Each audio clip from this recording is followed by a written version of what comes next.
You've just recreated the worst possible nightmare. Fiscal year 1999, 2.3 trillion missing. Fiscal year 2000, 1.1 trillion missing. You'd think with 2 mortgages out, the repo guy's staking out my car, my job on the line. Even when we win, it's just a matter of time before we give it all back. There are serious financial management problems. Are we potentially at a point where we might actually lose the financial system as we know it? And you're standing there and you suddenly realize, hey, I'm still here. Don't be a victim of the current economic crisis. Turn the tables on the banksters, collection agencies, and other crooks. You can stress out trying to find a way to make the minimum payments every month, or you can get them to pay you. Join hosts Jesse and Dave every Monday at 12 p.m. Eastern Time for What Lies in Your Debt, right here on Revolution Radio at freedomslips.com. Where information never sleeps.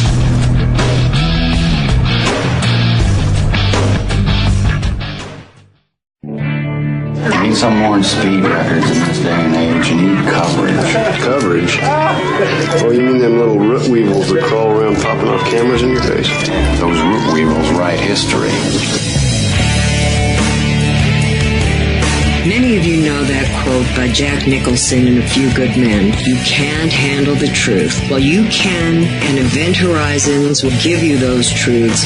So when you're mad as hell and not going to take it anymore from that memorable CNN network, you'll know just what to do. We will draw you in and become your news addiction at Event Horizons. Join us Monday through Friday from 10 a.m. to noon Eastern Time at freedomslips.com. At Revolution Radio. Our world team members are Dennis Fetcho, John Ilias, David Dunger, Hyla Cass, MD, Melanie Vrichton, Jim Mars, Paula Harris, John Trallo, Maria Payan, Christopher Husser, DODDS, Jonathan Orchard, and me, your anchor, Dr. Robin Falco. If you decide not to volunteer, it will not be held against you in any way. Sounds dangerous. It is. Very dangerous. Count me in. And that's right here at Revolution Radio, freedomslips.com, where information never sleeps. Enjoy your extra big-ass fries. You didn't give me no fries. I got an empty box. Would you like another? Extra big-ass fries. I said I didn't get any. Thank you. Your account has been charged. Your balance is 0. Please come back when you can afford to make a purchase. No. I'm sorry you're having trouble. trouble. Come on. My kids are starving.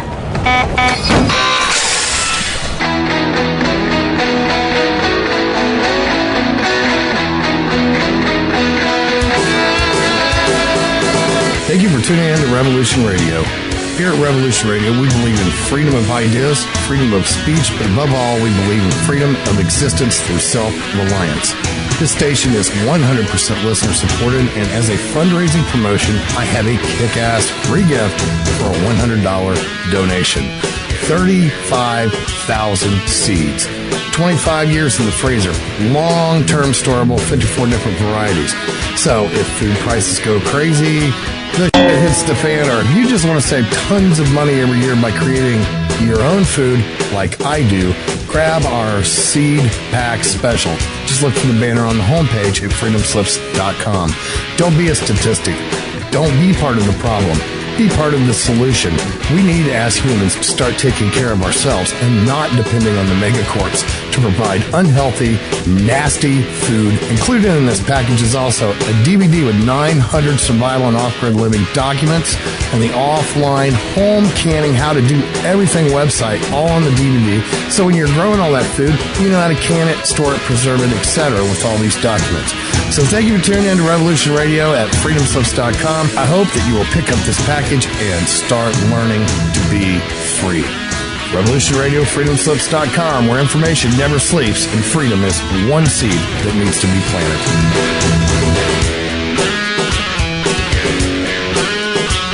What we do in life, it goes in eternity.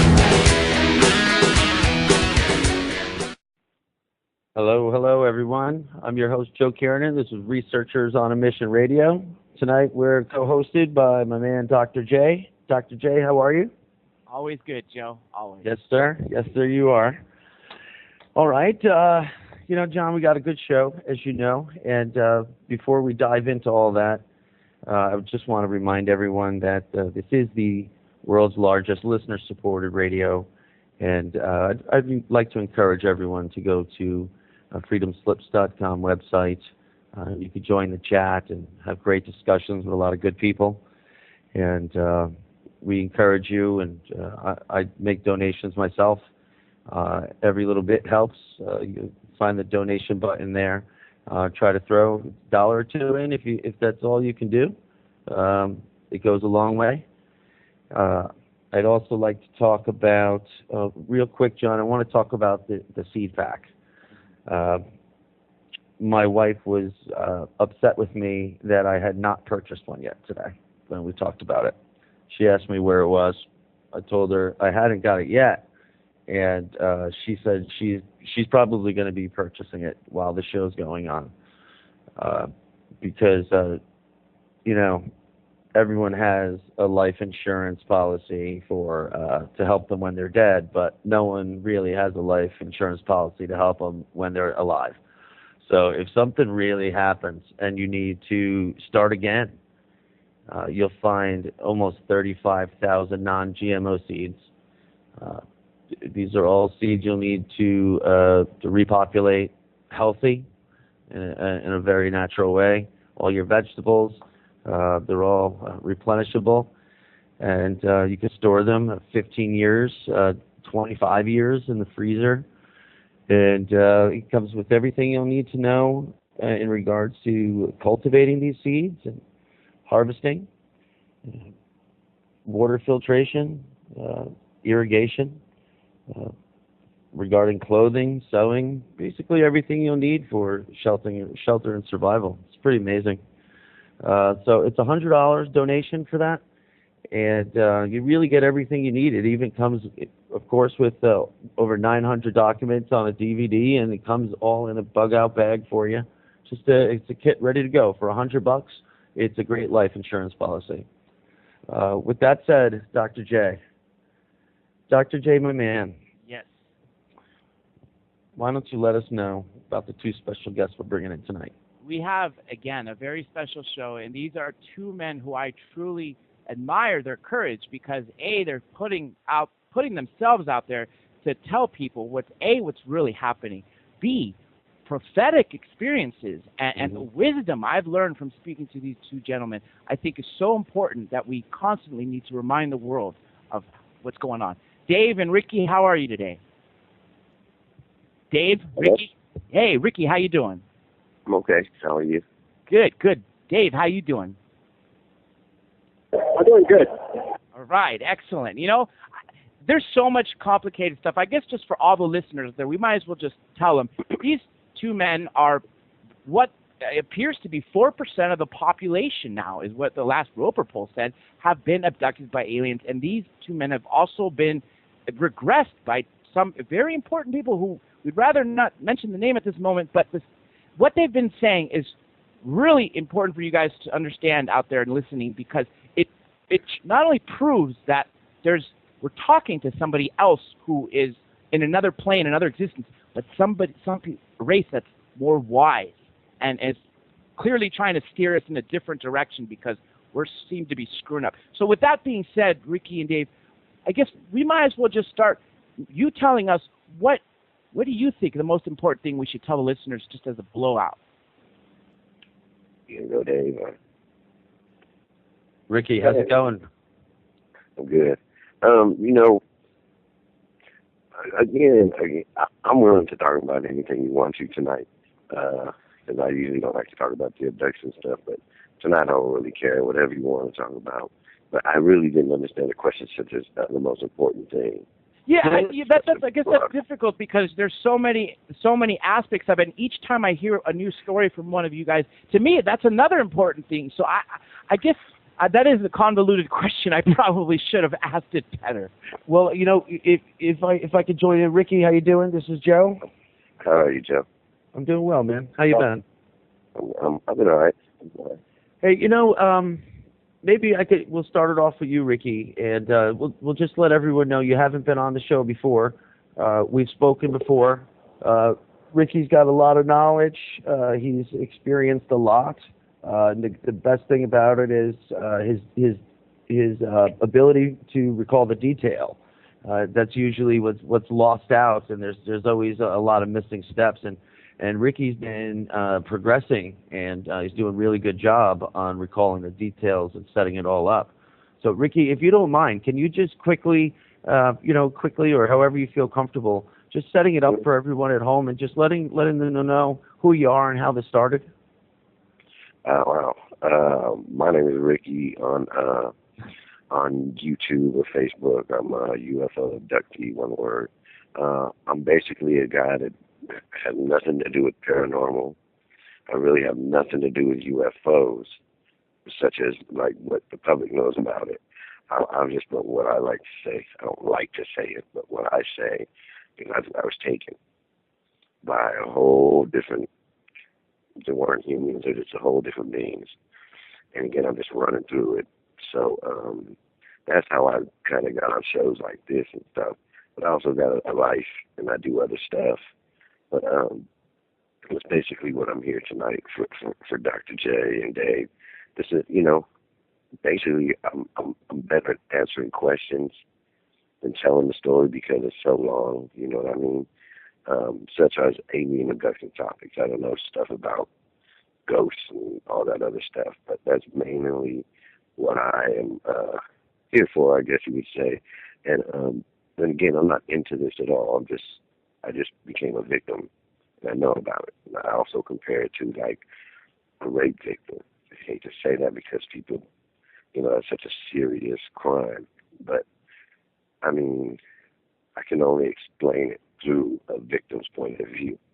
It's terrible, but I don't know. That's a crazy explanation. The way you just described it, though, is 100% dead on, though, because a lot of people say that when they're taken, the men say their sperm is taken. Women, their ova's taken. So a rape is 100% accurate. Yes. Yep, that's why I compare it to that, because it was terrible. It was terrible, and just because, how do I explain this? I can only explain what I see, you know what I mean? Just like a victim, they took me into the shed, they did this, and then, but a lot of people will ask the oddest questions. What color was this? What do they smell like? What do they, when you're going through a situation that intense, I know all the answers to that, but those aren't the questions that needed to be asked. You know what I mean? And it's just the knowledge you gain from going through an effed up experience kind of makes you a wiser person. I'm not saying I'm glad I went through it, but I'm kind of glad the stuff I learned from what I went through. And Dave, now we kind of set the stage for Ricky for this particular audience, because we've done this before on the other show. Dave, if you don't mind telling us, again, just like briefly like Ricky did, and also how your lives intersected, if you don't mind. I came across Ricky's YouTube channel, trying to find out more about everything from UFOs to, my experience. So, actually, I was trying to find something to basically discredit the experience I have. It would have been a lot more easier to accept myself as some kind of lineage. I'm just kind of crazy than the fact that these things actually really did. But now I'm convinced that it's something that my spirit, something that really happened, and not just me, but my grandpa. Really, I was trying to find that connection, and it brings me the comfort that in the end, it actually turns out to be something positive. Yeah. Well, and there's a whole other show, maybe 10 shows. Do you think that there is an agenda or a purpose of the abductions? Do you think there's a purpose going on? Is there a big plan? Yes. I think there's in the beginning, I thought that I didn't have a choice. That was helpless. Like I have more that at some point in my life or before or my physical life, must have been experiencing. Now, Ricky, you were quick to chime in on the yes too. You feel adamant about that. About there's a reason? Yeah. Is there a big plan, or is the reason is it specific to each individual? No, it's definitely not an individual thing, because they take millions. You know what I mean? So, and just because you got millions, it doesn't mean they're individuals, and each individual doesn't have a certain situation or job to do. So just because it's a mass situation doesn't mean that they don't know what they're doing. And it isn't just for the individuals, but it is key that each individual goes through what they go through, and they deal with that. We don't deal with that. So that's not really something to really worry about. But the plan is the same thing we do here on Earth. It's funny because we think it's so far-fetched and so crazy, but we abduct sharks all the time. We take whales. We take, any molecules. We take all kinds of things, tigers, monkeys, and we don't disturb them. We just let them do what they do just to make sure the species is healthy and they continue. But their plan is definitely bigger than that. But it's basically the same thing. And, they're here for us. One major thing that separates us from all these other animals that you just mentioned is the freedom of choice. And one thing a lot of people say is that with all these different species, some people even go as far to call them as the Galactic Federation, are not allowed to purposely interfere with our choice, but are kind of allowed to show us the path. Do you kind of think that's what's been happening? Since the beginning, I would think so, because we live in 2012, 2012, and we're more knowledgeable. We're a more knowledgeable species. We understand things more. And even back in the Jesus days, or even before that, they got messages, and they called them prayers, or God spoke to them, or, stuff like that. And that's just what they called it, and they accepted it, and they moved on, and with their creations that they got in a dream or from something else. It's just two different times in human periods. They just call it different things, and we still don't acknowledge it. We just call it what we think it is. I think you're absolutely right there, because we talked about angels 3,000, 4,000, 5,000 years ago. 500 years ago, it was elves. 1,000 years ago. Look, listen to this part. Listen to this now. I don't really like to talk about the abduction stuff too much because of ridicule and all the people talking so much smack about me, and they get it off topic. But there's one thing, especially with the religious people, they smash me in my story because we used telepathy with the beings I was around. And still to this day, you know what I mean? They trip off that too, but it's okay for them to get on their knees, kneel, close their eyes and put their hands together to pray and get that information. But I'm crazy because it's telepathy. I just call it telepathy. I don't think it's any difference. Right. So you're saying the only difference is the word. They're sitting there in a particular place trying to make that happen, and you right. it just happens. Right. Correct. But I'm crazy. You know what I mean? Which I'm not knocking them. I'm not knocking them saying, oh, their prayers are crazy. I understand their prayers when they say God talk to them. I understand what they're talking about, but I don't knock it because they don't understand it. I understand you completely. Yeah, that's just their definition of it. But see, I'm not the one to smack around and talk about it and joke. They're the ones that do that. So it just shows you the difference between spirituality and religion. Right. It's the understanding that splits the two, right? Right. That's the most important thing, too. That's the same thing with me knowing all the life after life stuff and about heaven and hell and all that stuff. That's why I really don't care what people say, because it doesn't matter what you say or what you believe or what you spend your whole lifetime trying to prove to yourself. It doesn't matter, because we all go to the same place. So it doesn't matter if I even try to out-debate you or outdo anything. So I don't want to waste my life, because at the end it's inevitable. This is going to happen, regardless of what you think. And regardless of what people think, they're going to find the truth when they get to the end too. That's the funny thing, and that's the part I like, because I'm going to be the first one they think of. even though it'll be so way late, and I can't acknowledge it or they can't acknowledge it, but I'm sure it'll be a little comforting. I think at some level we're all kind of hoping for that "I told you so" moment. It doesn't matter, but I understand. Well, Ricky, I know it's been told to me, and it's something I agree with. They say the ignorant people are the ones that will try to discredit you and insult you, and the wise people, they just disagree. They'll just disagree with you. They won't try to criticize you or bring you down. Wisdom will just say, I just feel a different way. But no, you can't. But it's an understanding. And as all religions go, it is about the understanding of that religion. And if you're fully understanding of your religion, you're really not that critical to others. What it all comes down to, every religion comes down to the same thing. Mm-hmm. God. That's it. Right. But they put so much other stuff around it, so each person has a different representative. You know what I mean? But it's just, they're too worried about the what I call the messenger. They don't never listen to the message. They're all talking about good stuff. Dave, how about you? Chime in on this. Dave, you still with us? Sorry, guys. Oh, no problem.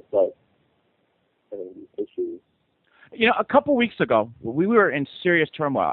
Let's go back 6 weeks ago. We had the Syria looming on us, with China sending their navy to that region. Then we had our whole government shut down. It just seems like one way or another we're really aiming to topple ourselves. And it seems that as the more this happens, the more activity there seems to be going on. That's forever. I mean, they've been killing us since day one. It's so ignorant the way what we allow to go on. And I always say, who's dumber? Those guys are the ones that just allow it. They work for us, and we're just letting them. I just can't say too much about it because it gets frustrating. I completely agree with you there. When we had all those Senate shut down, it's like we're letting. That's the perfect time to walk up in there and say, "Get out. We're done. We know what we're doing." John and Ricky, if you don't mind, we have a question coming from the chat room, and I believe it was directed to you, Ricky, when it was coming in. The question was, do you have a family history of abducting? Well, that's another thing. I really don't even have a family history, such as a father, mother, and stuff. I came into this world in a very jacked up situation. So I really can't even ask my mother. And I never even asked my mother. So, I can't tell you about my grandmother or her mother or anything like that. But from me on, I can tell you, yes, I do believe it does. Wow. Well, because in my case, this is Dave here. In my case, I do have some history. But my grandpa would never say they're aliens. He's grown up on a farm in the Philippines most of his life, and he has a name for them. And in Tagalog or Ilocano language, it means dwarf. Calls them the dwarf people. And he talked about how these dwarf people didn't have hair. They kind of look like skinny babies, but with big heads. So he would tell stories, of his encounters, and not all of it. I noticed some of the stories, some of the events that he encountered was kind of similar to my case. I believe had the red amber light coming, and I just don't remember anything outside of these weird nightmare. I feel like I get sucked out of my body, or I feel like this mechanical rotating sound motors that just seem to resonate inside of me, and all that. So that kind of jumpstarted me since I was a kid to find out what that's about. And journey for me was actually, it was pretty scary, you know, as a kid. Like, okay, what if I dig into this more, what will I find out? And if I do find out, what if it's about some monsters that are coming from like dark side of space and they're going to take me? And what am I going to do about that?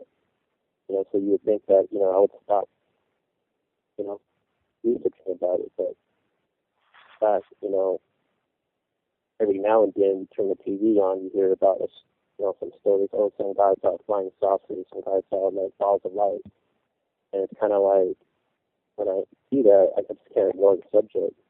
So it's like I figured, well, you know, I'm gonna be scared or fearful anyway. So I figured maybe I'll dig into it more, find out more about it. Maybe that'll alleviate some of the fear and nightmares that I would have. Well, they definitely are coming around. You know, when sometimes. Go ahead. You know what I mean? So. You guys have had such prophetic experiences. I don't even know which place to start because we've had so many different things that we've talked about off here. But we got a lot of people out there who don't know that they've been abducted, but they have been. And when they hear a story such as yours, you might trigger off a detail. And as a matter of fact, that's what's happened when we've spoken to you on air before. And that's what the goal is to have now. If you got people out there listening who are completely ignorant to this because they want to be, what would you tell them? Such as trying to remember? Such as trying to remember, and people who... I don't think it's a thing of them not remembering it. I just think it's them not believing it. It's so easy to brush stuff off in human lives. You know, as deja vu, we just brush off. Dreams, we just brush off. Experiences like this, oh, it's just a dream. You know, that's how simple it is because what we've been programmed to believe. And again, you can't get mad at them. Fear of the unknown. Fear of the unknown is definitely one of those. Right, and then plus we're in this such a system that where we usually when you wake up from maybe an event like this, when I woke up from my big event, I had to be at work in like 40 minutes. So you don't have time to sit down and just contemplate and think about this. I had to hurry up and get dressed and get on. You know, and I'm sure that's with most Americans or people all over the world. So it's really hard to even to think about stuff like this when you just got to live and go through the cycle that we've created. This seems to be like a big year for people coming forward and talking about their personal experiences. One of the famous people was Captain Robert Salas, who was in Air Force in 67 in Malmstrom Air Force Base. He just recently came forward with an abduction he had in 85. Well, just as recently, Colin Andrews, the famed crop circle expert, talked about an abduction that he had in the 50s, and he kept this secret for 30 years because he feared that it would affect him as a researcher within ufology. But now he feels it's time for him to tell the story, and by him doing so, other researchers told their own personal stories. And I think that's what it needs to come down to, because each person that's telling it and waking up, it's giving the incentive for somebody else. But more importantly, we're educating the people who don't want to believe, who are on the fence, on the borderline. Right. Most of them, when they first hear people like me or Betty Hill or Travis or anybody, they're so easy to say, oh, those guys are just country. Oh, he's just a street dude. Oh, this is. But then when like the pilots and the military guys come out, then they start thinking, wait a minute, okay, you know, and then maybe somebody more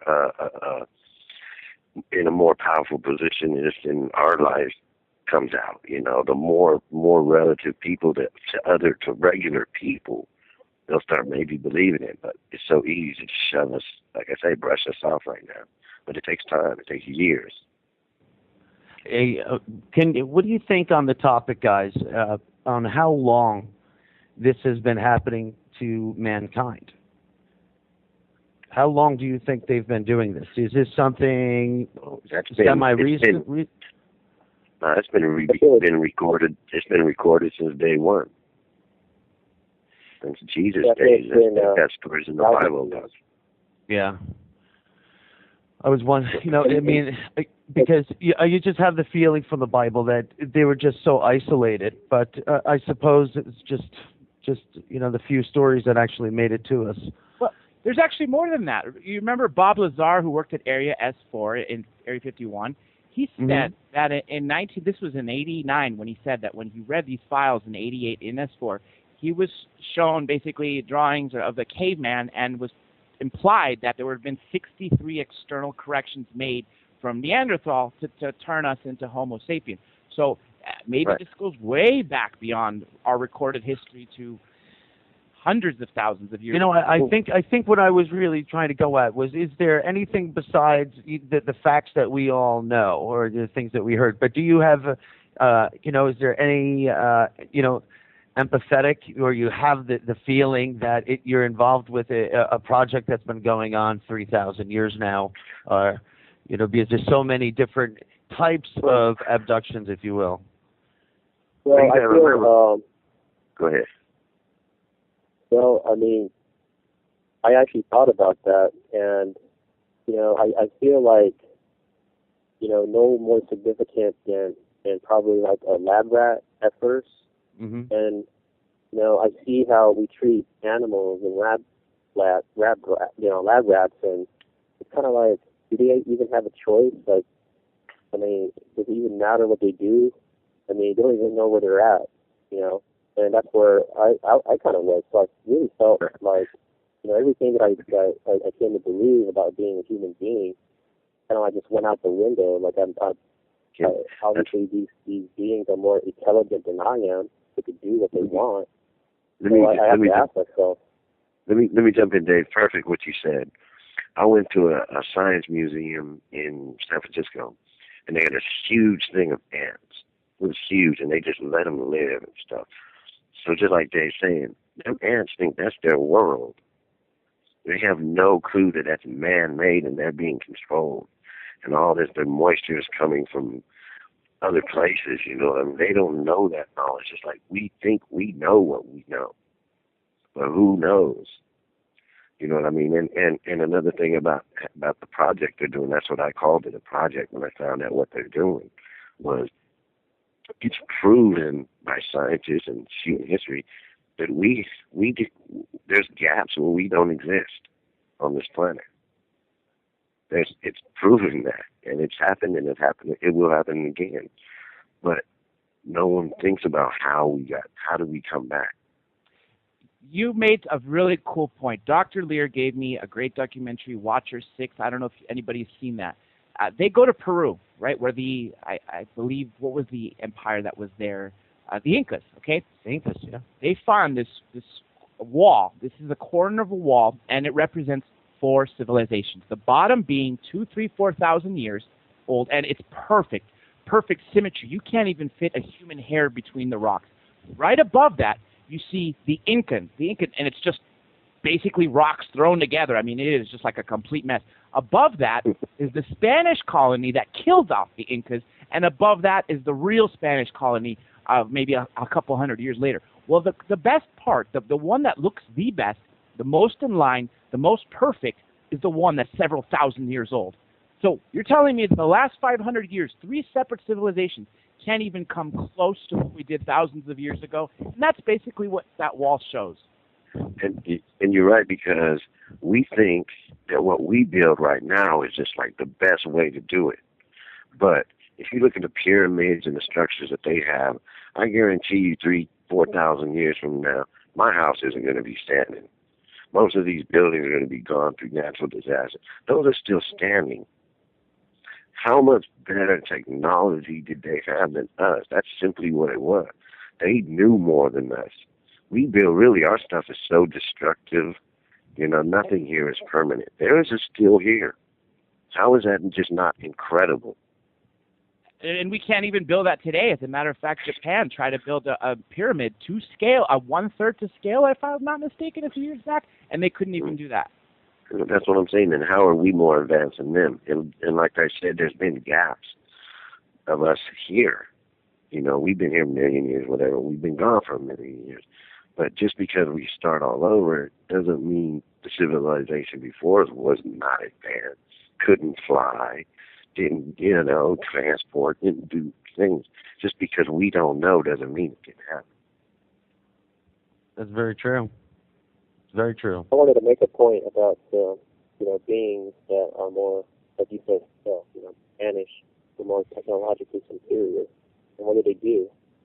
When they cross the Atlantic Ocean, made it some civilization, and they outgunned them. They had superior weapons, and they damn near massacred both of them. If I'm not mistaken. And just knowing that, just knowing myself as being human, the human nature, it's like I would make that assumption about them. Like these are advanced beings. What's to stop them from incinerating the planet, incinerating us? So I had these questions in my mind, but I do remember some things they know about us and what they know about themselves that would make that whole subject of conquering or invading or taking over irrelevant. And from what I've learned is that they're actually more aware that they are almost connected to most things, to almost everything probably. And because they know that, it wouldn't make sense to try to destroy something that's already a part of you, that's kind of connected to you. That's the best way I could put it. And I can't really put that in words, but it's like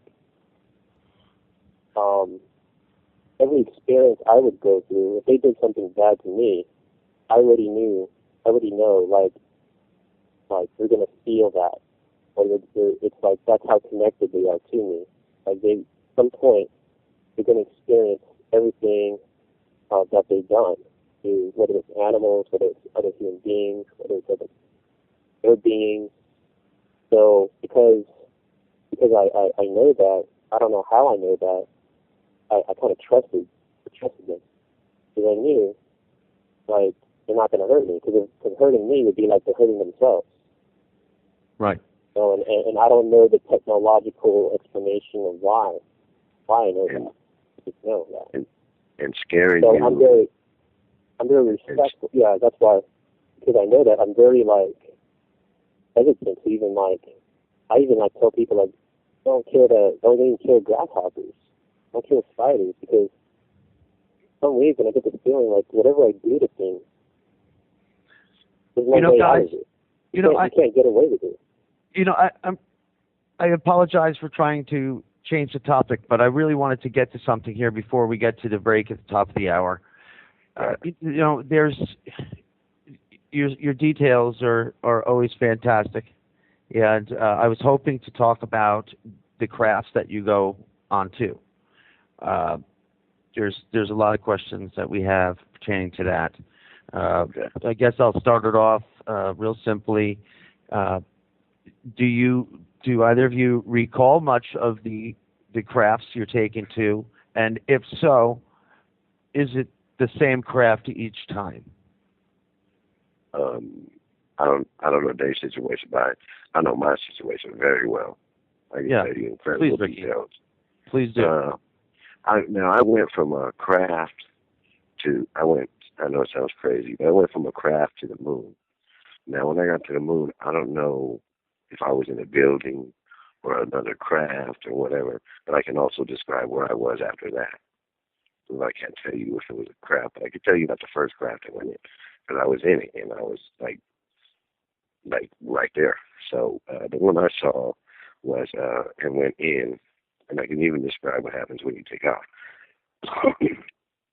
Mine was simply round. It was a ball, and it was, I don't remember if it had landing gear or wheels, but when I first saw that, I thought it was like a car or something that would drive. I didn't even think, because when it was happening, I didn't even know I was being abducted or taken. Ricky, did it look like a car, at first glance in appearance, or because of the relative size of it? It always looked like a ball to me, but I couldn't imagine it being a spacecraft. So I just understood it as some kind of automobile. So, and I didn't even know the guys that were there were aliens. So I just thought they were people also. This is happened in the beginning of my story. So in the beginning of the story, I didn't understand what was going on. But this is just through retrospect, you know. So it was a black pearl color. And when I saw it, it was at night. And it was small. It was about as big as like a shed you would put like lawnmowers or bikes in the backyard. You know, you know what I mean? Nothing big. But lawnmower, bikes, barbecue, but stuff not that big. And when I walked up to it, I had no control of my body, so I couldn't really look left or right, up and down, but I got to see it. And when I got in, it was like a square, a black square, which actually was the doorway or whatever. And when I walked in it, I didn't have no control of myself. But what I did is I turned around, got on one knee, and I was like almost nose to nose with the wall, which was pitch black. There was nothing in it. It was like a hollow ball with like I don't want to say a pole in between, but there was something like kind of like a pole in between, like in the dead center from top to bottom, if you can understand that. And it was just dark. And the interesting thing about it was there was no window. I couldn't see out of it.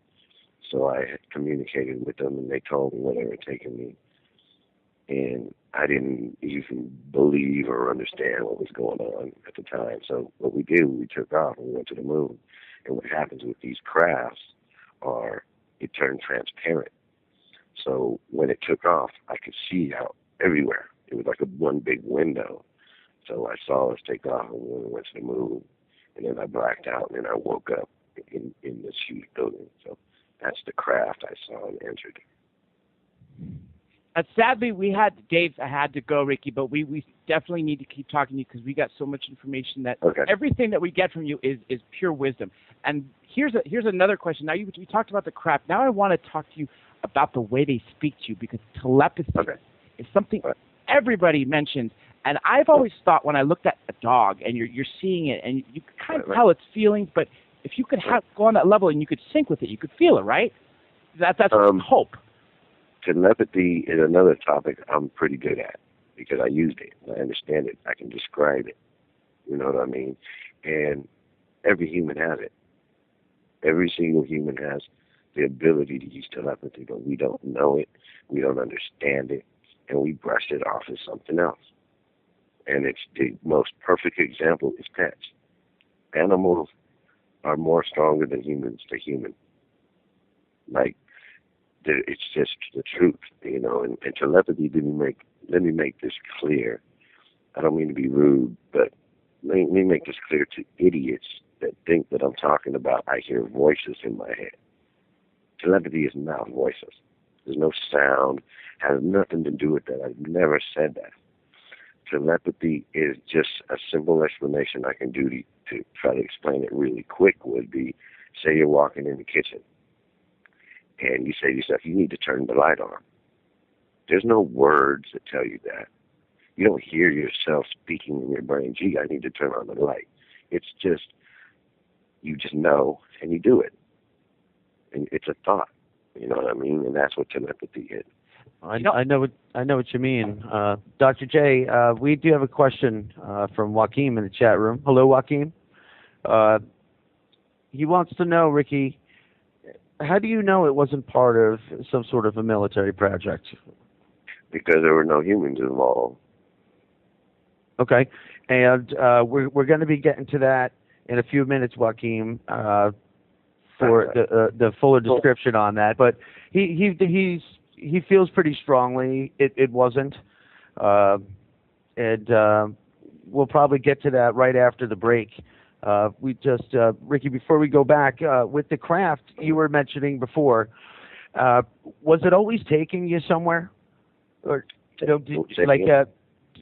when you were taken onto the craft, right? Mm-hmm. And do you have any recollection of, did the craft always go to the same place? Did it not go far? Does it stay, 30 meters off the ground every time?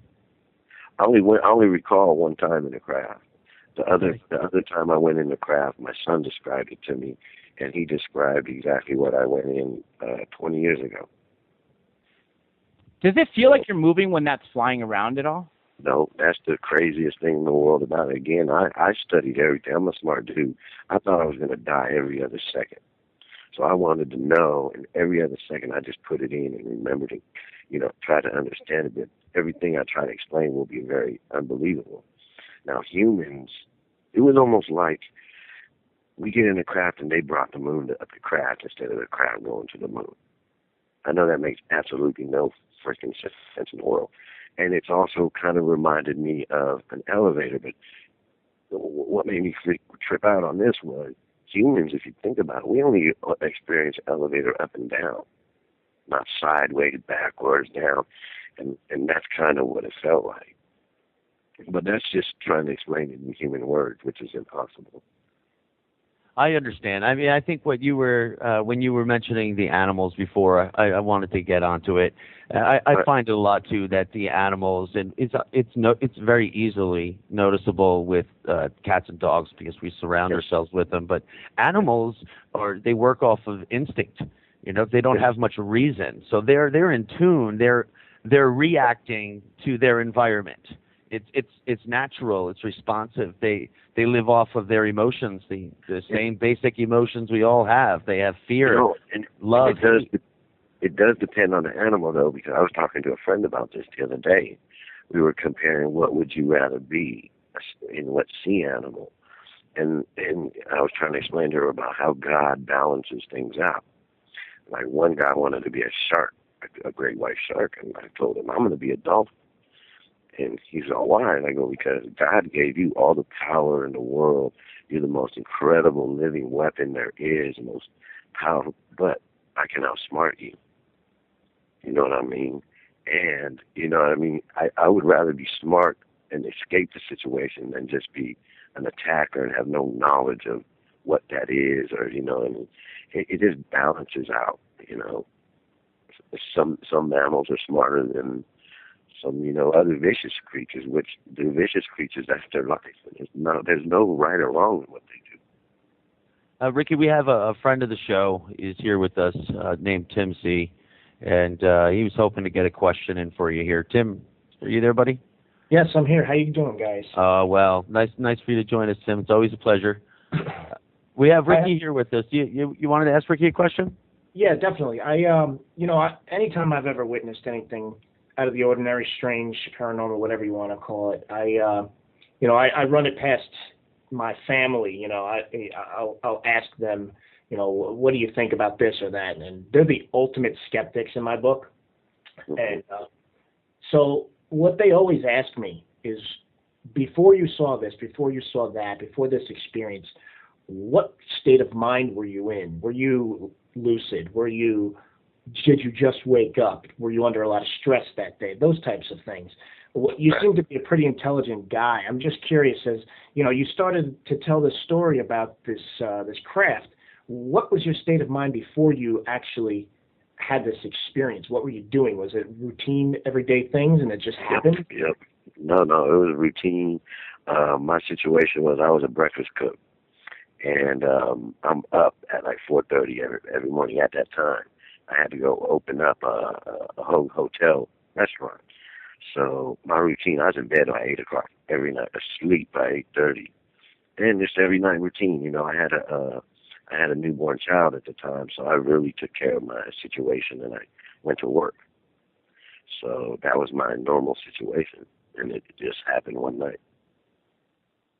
Is that what you were kind of looking for? Well, yeah. I mean, the truth is,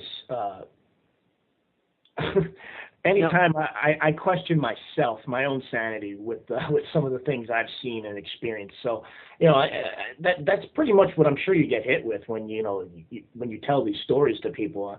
A lot of yeah. They want to know if I was on drugs, if I was born high. I'll be real honest with everybody. It doesn't matter if you're a prostitute, if you're high on crack, if you were an abused child. It doesn't matter. It doesn't take away what happens. Right. And I also tell people this a lot too, because a lot of criminals will they'll rape like prostitutes, or they'll rape runaways or R.A.M people like that. And humans will discredit somebody because of how they live or what they do. Such as, oh, she was a prostitute, she couldn't have got raped, or oh, she was a runaway, she should have been at home. You know, saying, you know, it really doesn't matter what somebody is going through, but it doesn't matter if they're delusional or schizophrenic or something like that. But I think you guys would have felt that by now by me. But I'm just saying, it's just that's just what I think. Well, hey, Ricky, Tim, stay with us though. Stay with us for a minute, Tim. Ricky, we have Joaquin had another question for you. I wanted to get back to. You know, he wanted to know in regards to the shape of the craft you were on. Okay. What shape was it?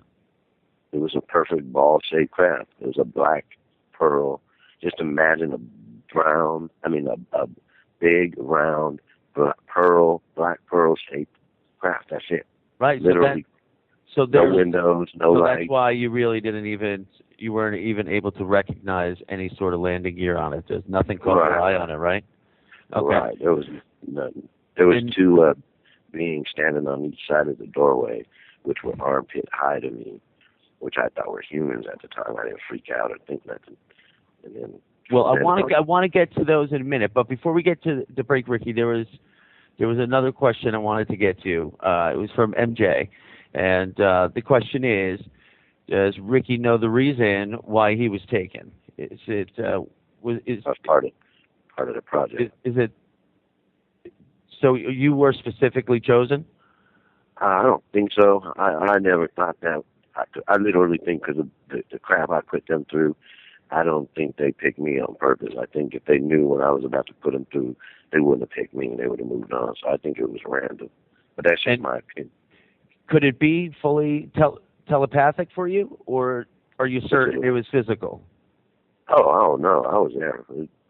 There's no question about that. Hopefully that answers MJ's question. And the questions are fine, guys. Don't mind. Please send the questions in.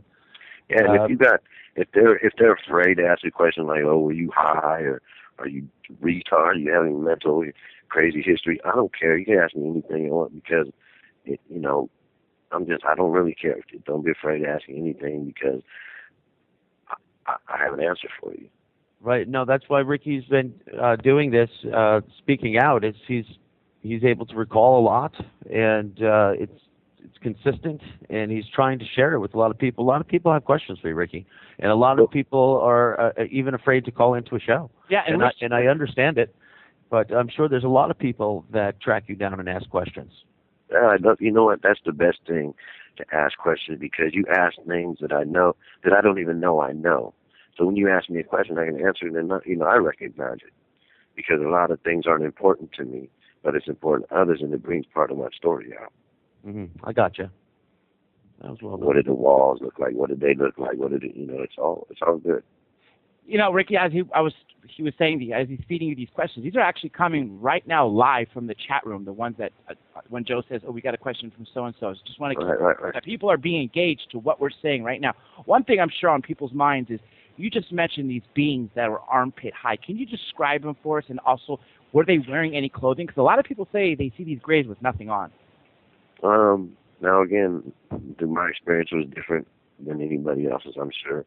The reason I survived this thing, I went through it how I did, was because I understood how to survive it, such as they control us with fear. And my fear was they were ugly. They were the ugliest things still to this day that I've ever seen. They scared me more than anything I've ever been scared. They scared me so much that not only did my spine freeze up, my baby toe froze up, my pinkies, everything just froze. They scared the crap out of me. But the one thing I learned not to do is look at them, and I can control myself. So from what I did see, they were wearing something. They do look typically like what people say, big eyes and stuff like that, but they don't look anything like that. That's a good description, but it doesn't look anything like that. They're beyond ugly. They're the ugliest thing I could ever imagine. I was trying to hold off for you for the alien topic for after the break because... Oh, sorry. No. I don't mind at all. I was doing it on your behalf. Just trying to split it up for you. But I'll tell you, there's a few questions even in the chat room where there's a lot of questions about them. Okay. Oh, well, I guess we are going to have to get it after the break then. All right, folks, just hang in there. We'll be back in a few moments.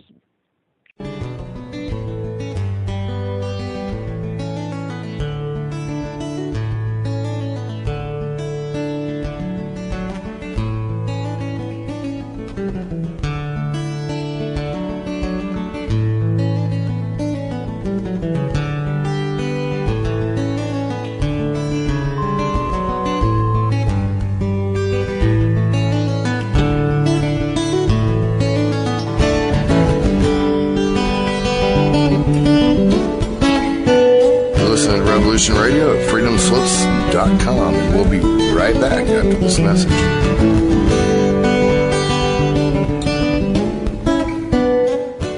What are we supposed to do? I'm gonna fight, because I'm used to it. The rest of you are gonna have a tougher choice. And look, I don't want to sell it to you. It's too ugly for that. And it's ugly, and it's hard.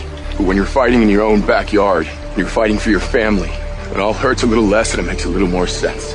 But for us, this is our home. Even the tiniest flea can drive a big dog crazy.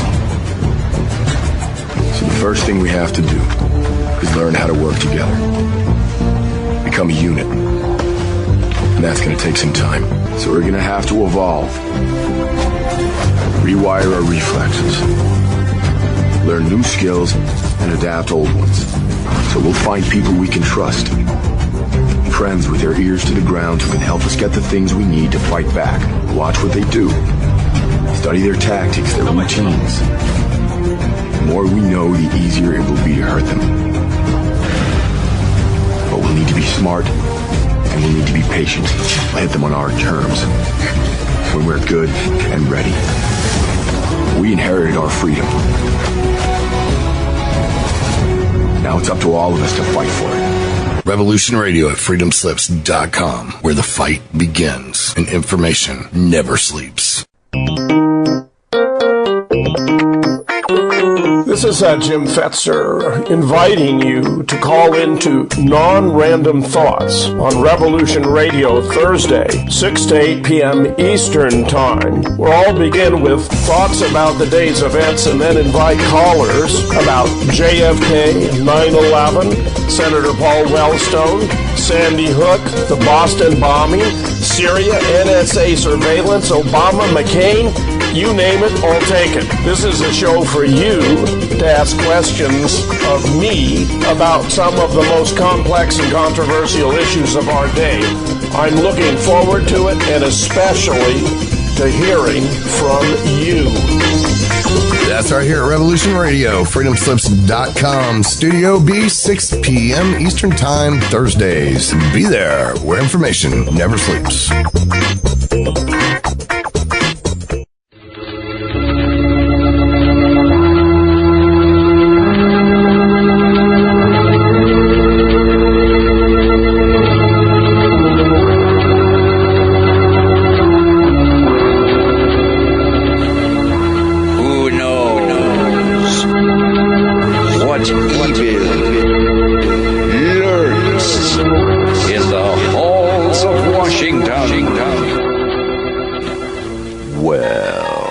Would be me, Wild Bill Samsel, your host of the Samsel Report.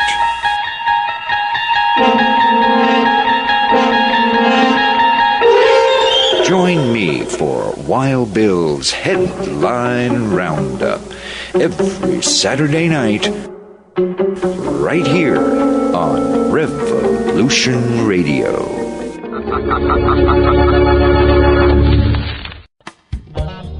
Welcome to a new experience at Revolution Radio. Fridays 2 to 4 p.m. Tertiary Vision with Alex and Leia. We'll deeply explore topical issues affecting everyone on the planet.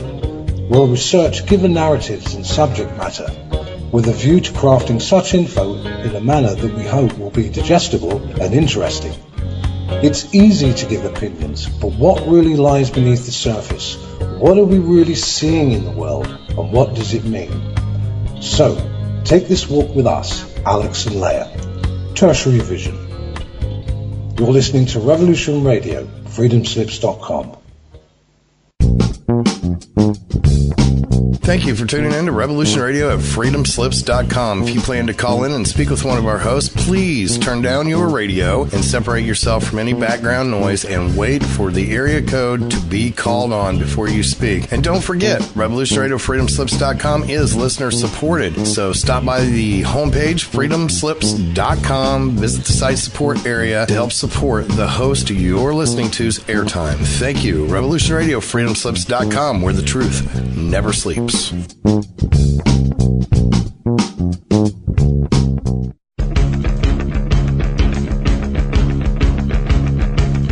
Revolution Radio.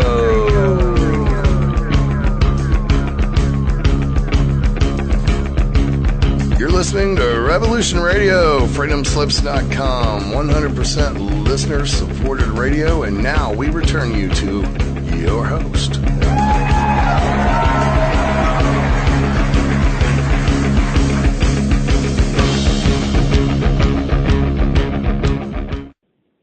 Welcome back to Researchers on a Mission Radio. I'm your host, Joe Kiernan. We have Dr. J, my man on the West Coast, co-hosting.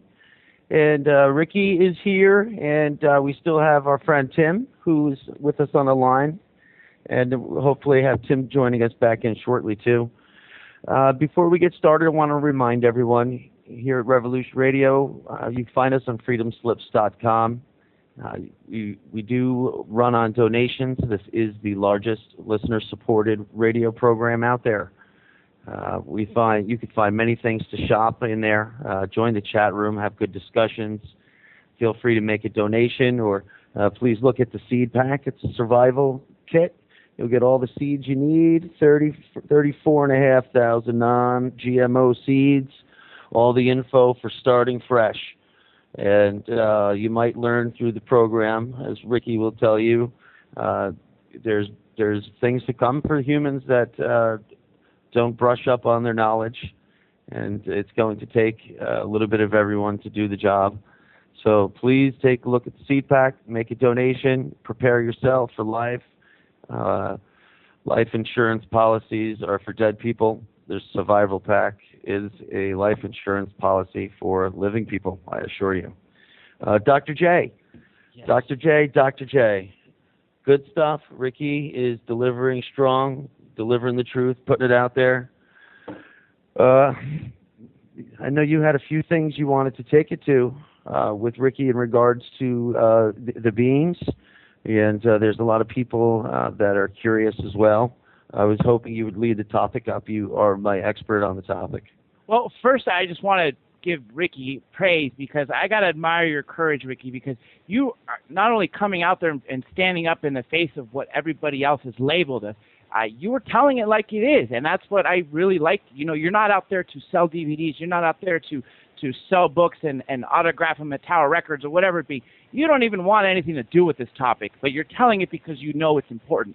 Now, we've got a lot of listeners that are truly engaged, as you know, that are feeding us questions. And since this relates to the encounter, I was hoping we could touch on something this hour, before we get to this early half hour. On board your encounter, when they were creating these, taking your sperm and taking over from women, didn't they tell you something along the lines of making perfect or pure humans? Can you talk about that real quick? Right.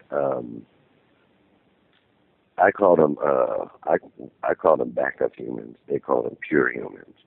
It's just basically they told me why they're alien abductions, and they make backup humans, like I say, what I call them, for pure humans. For the next time we become extinct, that they'll always be able to repopulate this planet or wherever else we have to go or can survive. So our species continues. That's just a basic breakdown of that. And in some essence, which goes to show that if they're preparing for us in case something fails, then maybe something is truly looming on our horizon. Yep. Of course, just like always. We live on a planet that's alive, and it changes constantly, just like your body changes. from volcanoes going off 100% of our lives. There's always so many funny things that I see humans do, such as here in America, smog checks. We have things where you can't drive if you don't pass a smog check. But there are volcanoes going off 24 hours a day that is just so bad for our ozone as we know it. But life and Earth takes care of itself. That's why I call it alive. But we think we can do something about it. We spend so much money and energy on stuff like that. Instead of preparing for a change, we try to stay the same. You know what I mean? Hey, Ricky, we have Al Santoriga was our guest last week, and he's joining us in the chat room, and very, very grateful to have him here. And I even see Paulie Walnuts is out there. Paulie Walnuts is another former guest. These guys have experienced many things, and what Al wants to know is he wants to know how many times has this abduction process happened to you? To me personally, I call the one that the experience I always talk about, I call it the big experience.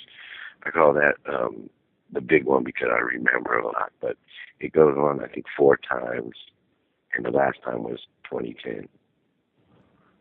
Wow. And you were able to recall pretty much all the details of the big one.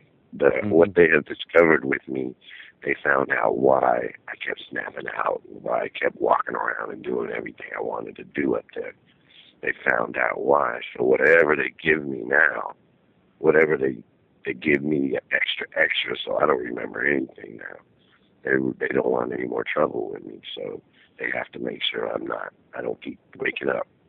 So I'm kind of dangerous.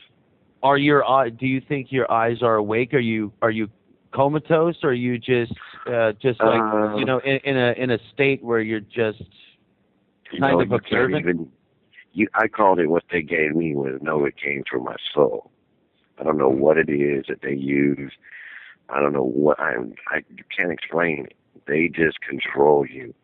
They can do surgery with you without even hooking you up to a wire or a vein or anything. They don't need any of that stuff. So there's no way I can explain how it feels and what you go through. I don't know what they do. You kept mentioning that you wake up through this process, and that's another thing we've spoke off air and in the other studio a few months ago when we spoke with Kathleen Martin about this incident of this pool with these thick goo. I was hoping we could touch on that for all these listeners who are engaged right now. That was like let me see. I went to the moon. They took me there. It was like the third thing that happened to me was a gel pool. It was what I call a gel pool. Again, this was the beginning of my experience, and I still was so confused, didn't know what was going on. And when I say the third stage, what I mean stages is I would black out. They would do something to scare me. Their intentions weren't to scare me, but something would happen, and I would wake up again. And it was like, and then I would black out. But this time I woke up because I was being placed in a funnel. It's a big funnel. I say about 35 yards round and deep, pretty steep. Like a funnel you would put oil in your car in, but cork it up so whatever liquid you put in doesn't go through. But what they had was a huge funnel. It was like it was really, really slippery, but it didn't. When you look at it, it looked like it would be rough and you can just climb it or something. But they filled it up with like gel. It was like breathable gel, is what they told me.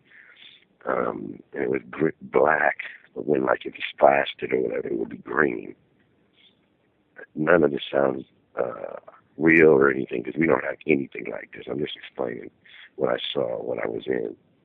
Right, I know you were even saying the viscosity, that the thickness of it, like you could pick it up, but yet it was kind of like water. Right. It was a liquid, but you could pick it up like how do you explain it? Like Jell-O, like I said. Yeah. Like the clear Jell-O, not the chocolate Jell-O, vanilla, but like the clear strawberry, but like warm right before it gets to the stage where you can pick it up and eat it, like where you can scoop it up and it'll still go through your fingers. But this stuff you can breathe it. You can go in your nose and your mouth. And what they told me it was you You can digest it, you can eat it, you can live in it, and your waste will turn into it. You know, Ricky, there's another question coming from the chat room from Simply Red. The question being, how was your sperm extracted without your permission? I know that's how you were calling it a rape, you know, but, you know, do you recall how that was done? Was it? Yeah, and let me explain something to you. If I were able to catch these guys and take them to an American court, I would lose because I went to them. I agreed for everything. You know what I mean? So it wasn't like it was just how they did it, man. They controlled me to do this. It'd be like me saying, I don't know, it's just hard to explain. But anyway, I got sidetracked on that. They made me do stuff. You know, and the rape thing came, well, I don't want to say they raped me, but the way they did it was the hard way.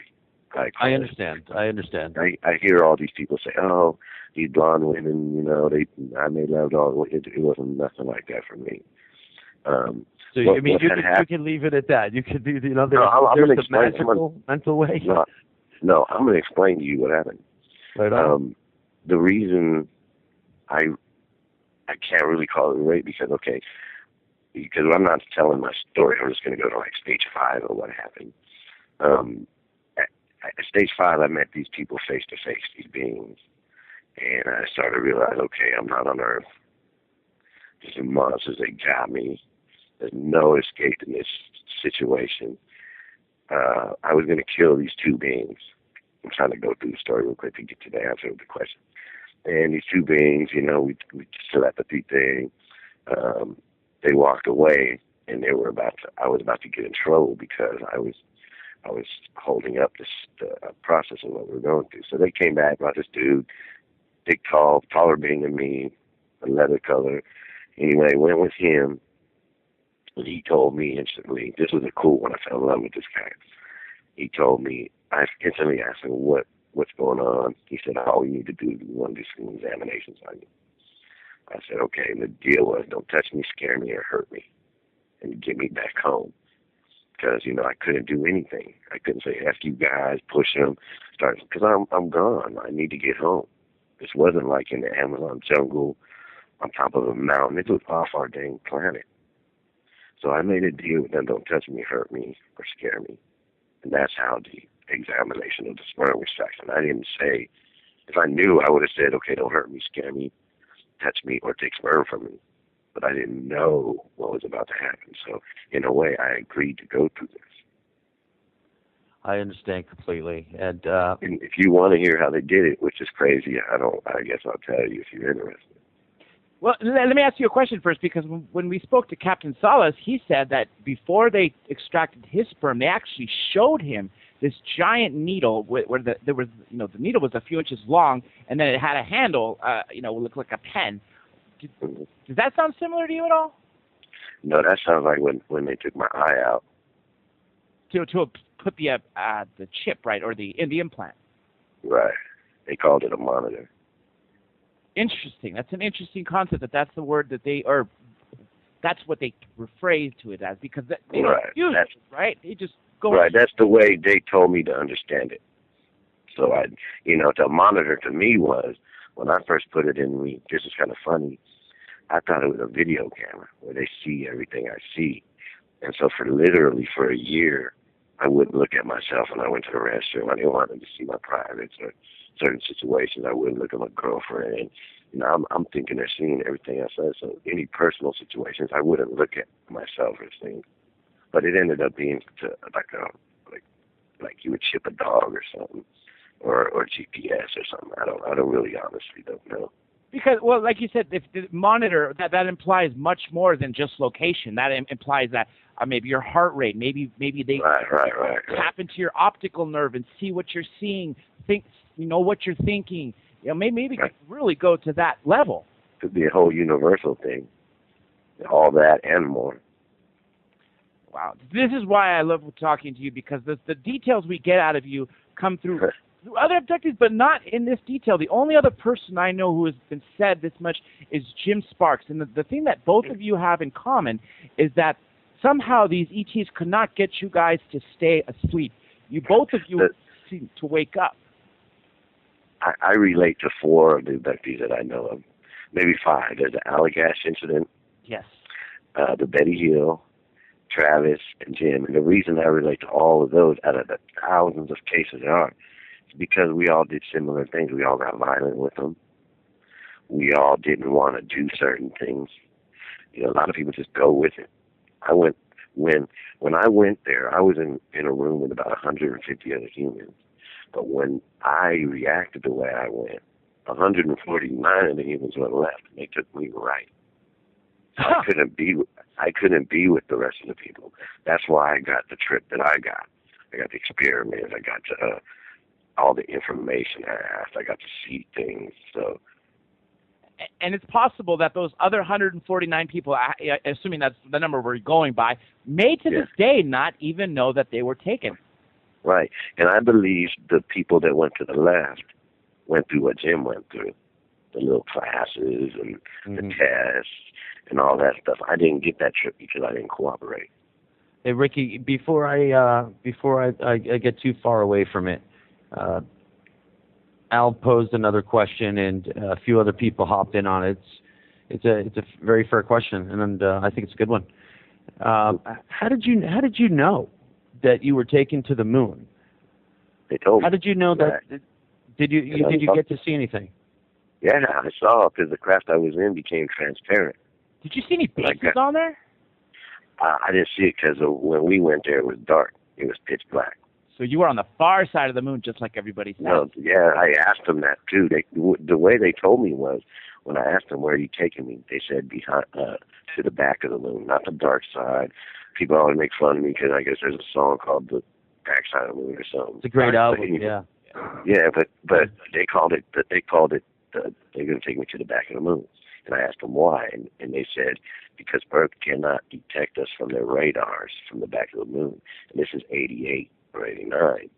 And at that time, we could not. At that time, you can look this up. At that time, we could look at anywhere in space but behind the moon, because we don't ever see that part. Because it doesn't turn. It rotates, but yeah, we only see the face of the moon. So, and I saw it too. So I asked them. They told me when we left, the craft became transparent, and I seen it.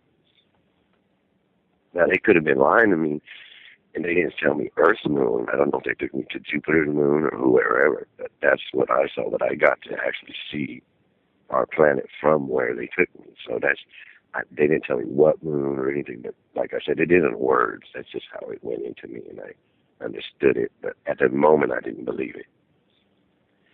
Hey, Ricky, let's see. Tim wanted to ask you another question here. Tim, are you with us still there, buddy? Yeah, I'm with you guys. All righty.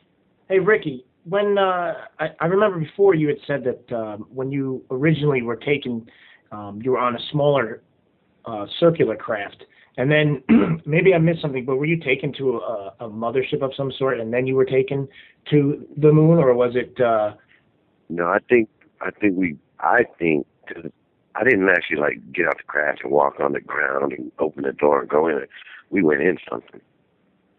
So I don't know if it was another craft, another building, because again, anything from getting in the craft and leaving was something I'd never seen in my life.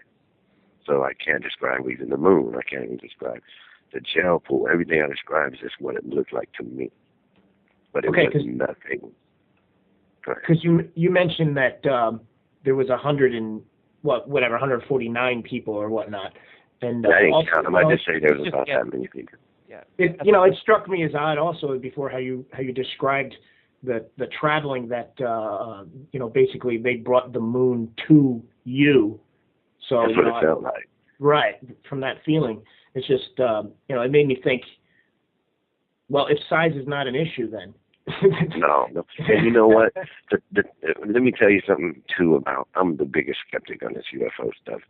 Right. For decades, it hasn't been making sense. I'm not saying until I came around, hey guys, I'm the guy that's making sense. I'm not saying that. Now, all these flying saucers and stuff we see, they're aerodynamic, correct? You can see how they're built. You don't need aerodynamics in space. what they let me know was round. There is no up, there's no down, there's no sideways, there's no nothing. That's why theirs is round. So in space, there's, even when you're going straight, you're not even upside down, you're not straight. Again, I'm not a scientist and I can't explain it, but that's why it makes more sense than all these silver discs. And, you know, I mean, it really doesn't matter the shape in space. That makes sense. And Ricky, you're on fire in the chat room. You're a hit. We knew that. That's why we have you here.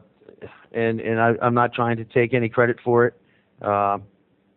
You are good at recalling the facts, where a lot of people cannot. And it makes sense too. It does, and you know, there's more questions for you, and sure. I'm going to try to start with the last one here because they have a bunch, and they're good questions, and you're just the man to answer them here. We had one from Al. He wanted to know, do you have any solid idea on where these alien beings are coming from? No, they've told me, but I don't understand. I'm not smart like school stuff, and the way they explain what they try to explain to me is like math, and I don't like math for nothing. I don't like division, let alone what they're trying to tell me. So I ignore it. It doesn't matter to me. You know what I mean? They tell me the names and all this stuff, but it's not human words. So. Right. They're speaking the internet, the global, the intergalactic language of numbers. Right. I understand. And I don't get that. I literally don't. Mathematics is the language of the universe. And an interesting thing, when I would spend time with them, I wanted to go with them at the end of the event, and we used telepathy, so they weren't amused. I don't say they chuckled or nothing, but they were kind of amused at my reason, because I wanted to go because I thought I'd be like Shaq, like Shaquille O'Neal on their planet. I ain't think no one could mess with me. I'd be like the biggest monster on the planet. You know, I have nothing to fear. And I was thinking, you know, here I'm nothing. You know what I mean? And it was just a little funny little thought, but I wanted to go with them. And they said, for them to go to speed, how do they say it? For me to survive, to go to their place, which is impossible, to go to speed to get there, to let my body survive, it would take 20,000 years to get there if they took me. You know, we don't even live 80 years and stuff like that. So I don't know where, but I know it's pretty far if you want to go. No, it's cool. I understand. I understand, but I don't. You know, I understand. We see things in 3D, which we think is fantastic, but there's many more dimensions to space than I understand, and I mean space as in area. You know, but before we get away, is Paulie Walnuts fired another question into. He wanted to know if you recognized or saw any markings or any inscriptions or any language that was carved on in anything. That was one thing I noticed about them, and just knowing them and getting to go inside their heads and, you know, understanding them. They've been done with buttons and doorknobs and pictures and anything for millions of years. So for humans to expect them to have like anything is kind of like what they call that's coming from an infant, because we don't understand how they say they're not smarter than us, they're just older than us, and they don't use anything like that. There's no buttons, there's no desks, there's no anything. Everything is somehow like it's almost like the spaceship is alive and you're just telling it what to do. And that's when I had my sperm extraction, it was the same situation. It wasn't a tool like a screwdriver. This thing was alive, doing something. So that's just how a human has to explain it, because I can't tell you how it works. Well, hopefully we'll get some understanding on that. Yeah, again, like I said, I can't really answer everything. It's kind of hard, but no, I did see there was a table I laid on. You know, there was that thing that they put in my eye. There was a thing that they put on my private. But there wasn't like, they weren't pushing any buttons. There wasn't windows. You know, there was no like inscriptions on the walls or anything, at least that I didn't notice. Plus it was pitch dark black. Sorry, we got more questions keep firing in from the chat room, and we're already 3/4 of the way to the show. But Ricky, I want to change gears. Yeah, this is why it's always so important that we put you on the air, because this anytime. This is exactly what we hope for. To get the listeners engaged, to want to ask, because in another forum they may not, on the street in a convention, you don't go to any of these events, you don't speak at any of these events, and that's what separates you. What I think so many people who are trying to make a profit. Anyhow, I wanted to go to, what do you think us humans can do to change our direction, to finally to get to the wisdom that they have, to get out of the primitive tribal warfare that we have of constantly fighting? Well, I'm going to be honest with you. I don't think we're going to make it. I don't think they would be trying. This is how I know them. They're trying to save us. I wouldn't think they're trying to save us if they didn't see what's about to happen to us. If everything's going to be fine and dandy, they wouldn't even have to try to do this. But it's us killing us. That isn't them. So it's just us. This generation of humans is the worst of the bunch. So it's almost inevitable, and it pretty much almost has to happen for this human history. And I just think they're being nice. Of just politely kind of staying on the side, right, as well, kind of watching, because that goes back to the freedom of choice. Right, and they can't, it's not fair for them to say, okay, come here and land and take away all our guns and spank us all. We have to learn on our own. You do that with a kid, you do that with a child, he's not going to learn. You got to let us learn on our own and let us see it. We know what's coming. We're not stupid. We know we have power plants on fault, or nuclear power plants on faults. The Fukushima or whatever, the one in Japan, that's still messing stuff up. It's our fault. That's right. And the water's actually coming here now. That's what I mean. And, the funny thing about that nuclear plant that was on the coast in Japan was you need fresh water to cool it off. You can't put salt water on it. But you built it on the coast. So when a disaster does happen, you have all the water in the world, but the water you cannot use. We don't think before we do stuff. We don't care. We don't care about tomorrow. And you're absolutely right in that sense, too, where we purposely try to stay ignorant in the sense of outside our box. We're beyond. We are the dumbest creatures on this planet. Such as, I don't know, I can't even sugarcoat it. I can't. I totally agree with you there in that sense, because we are turning this earth into a cinder and killing each other, for that matter. Yep. It's crazy. There's more people dying in America than there is in Afghanistan fighting a war. When you got more people at home dying, there's not even a war going on, civil war or anything. Why are we over there protecting them? Why don't you come here and stop the killing here? Mm-hmm. Doesn't make more sense. We got more mass. We got more mass killings here than there is during the war. We ain't killing 13, 14. Well, we're doing the same thing, but we ignore this one here. We're stupid. We're killing ourselves. I'm gonna be dead in less than 50, 60 years anyway. So I can only try so much. What's the war we should be on? Understanding? What's the what? What's the war we should be fighting? I know we're physically fighting wars all over the place, but we should be focusing on just understanding what we should be doing. Well, you know what? There shouldn't be one hungry person on this planet. Right. Period. That's the truth. I agree. We have the technology to prevent that, and to also prevent using. You know what? They didn't move when America moved here, and they moved all the Mexicans down to the southern Mexico. Mexico used to go all the way up to Canada. They didn't move them down there because they gave them the good land. We took the good land. We push people. We make people go certain places. We do this to each other. What we don't realize is we are all together as one. But we don't care. We simply don't care.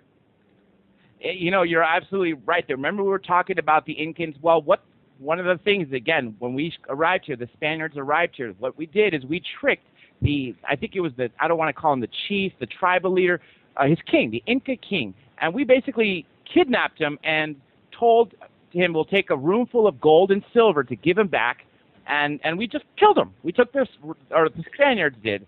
And America's first mass murderer was Christopher Columbus.